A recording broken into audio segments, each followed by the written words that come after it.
Oke, pada video kali ini kita akan membahas fungsi naik, fungsi turun, dan juga stasioner, kemudian titik belok. Oke, kita mulai ya. Nah, ini saya gambar dulu sebuah kurva. Ini adalah sebuah kurva. Kemudian saya gambar lagi kurva kuadrat. Nah, seperti ini juga kurva kuadrat. Nah, ada istilah maksimum, ada juga istilah maksimum lokal. Jadi kalau dia maksimum berarti paling tinggi ya, paling besar nilai Y-nya pada kurva tersebut. Inilah yang disebut titik maksimum. Nah, kalau yang di sini itu disebut sebagai maksimum lokal atau maksimum relatif. Oke. Ya, kita masuk ke topik 1, yaitu adalah tentang titik stasioner. Jadi kalau stasioner ini banyak namanya.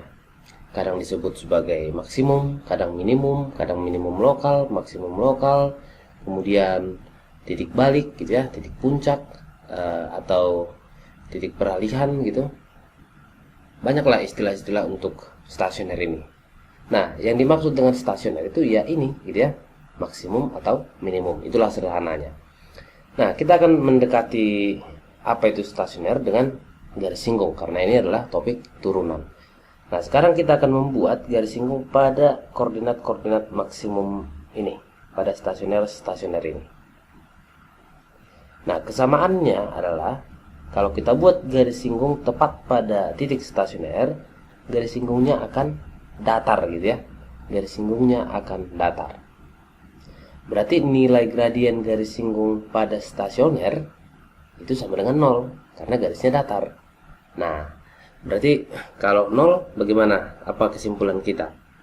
Maka F aksen dari apsis stasioner atau X stasioner itu sama dengan 0. Nah, dari persamaan inilah kita akan tahu nanti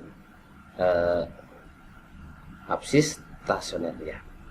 Ya, dari sini akan dapat apsis stasioner. Nah, ketika apsis stasioner sudah ada, untuk mencari Y-nya tinggal kita substitusi ke fungsinya. Ini kita masukinlah X yang nanti ketemu itu ke fungsinya. Nah, itulah yang disebut sebagai titik stasioner. Jangan bingung lagi ya, kalau ada maksimum lokal, oh bedanya adalah itu. Kalau maksimum berarti titik yang paling tinggi, maksimum lokal dia nilai gradien di sana 0. Cuman bukan dia yang paling tinggi ya, yang paling tingginya di sana gitu. Oke, yang kedua, yang mau kita lihat yang kedua, yaitu disebut sebagai fungsi naik. Nah, fungsi naik itu bisa dibilang sederhananya relatif miring ke kanan, ya, relatif miring ke kanan. Dicek aja kurva itu mana yang relatif miring ke kanan kurvanya. Oke, kalau ini saya batasin, ini X sama dengan A. Oke, ini X sama dengan B. Nah, dari A ke arah kanan itu kurvanya miring ke kanan.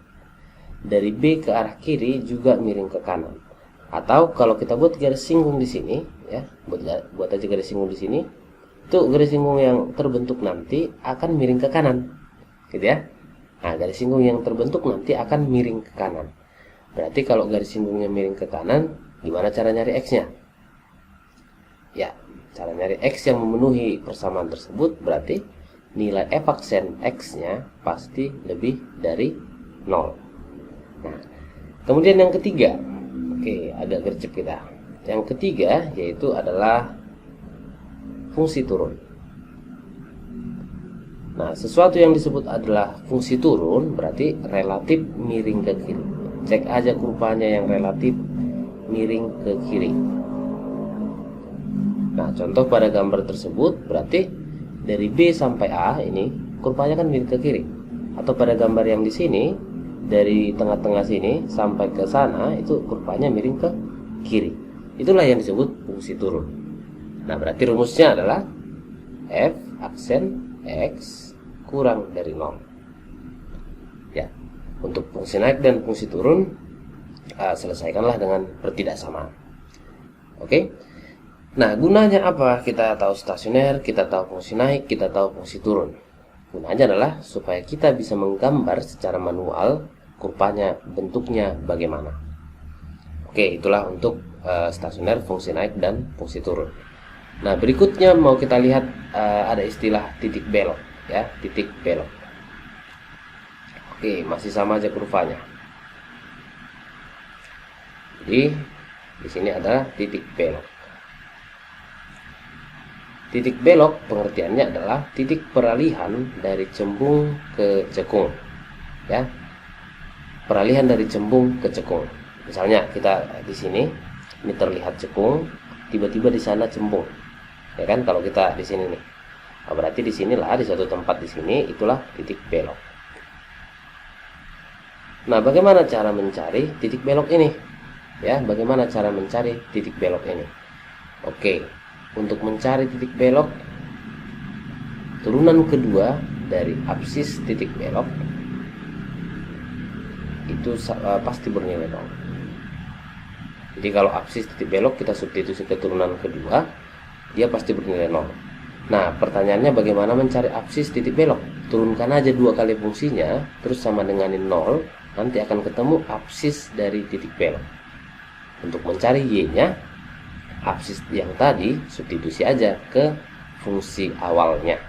Berarti f dari absis titik belok itulah y titik belok. Y titik belok. Oke. Nah, kemudian ada istilah lain juga, itu disebut kecekungan fungsi, ya. Cekung kemana? Cekung atas atau bawah.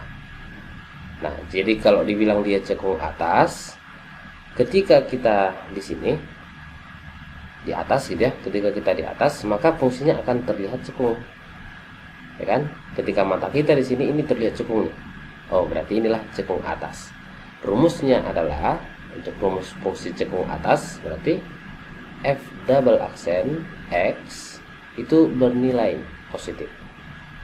Oke, ya. Nah, kemudian yang ketiga ada namanya cekung bawah. Nah, kalau cekung bawah berarti ketika kita di bawah, nah seperti ini, fungsinya terlihat cekung. Berarti rumus dari fungsi cekung bawah f double aksen x kurang dari 0. Nah, sebetulnya ini akan sangat jelas kalau kita cari nilai turunan kedua, kita cari nilai turunan pertama. Nah, dari sana akan kelihatan semua. Oke, itulah kira-kira untuk yang penting-penting dalam turunan. Ya, mungkin nanti di video berikutnya kita akan buat 1-2 soal, ya, 1-2 soal untuk memantapkan lagi konsep-konsep ini.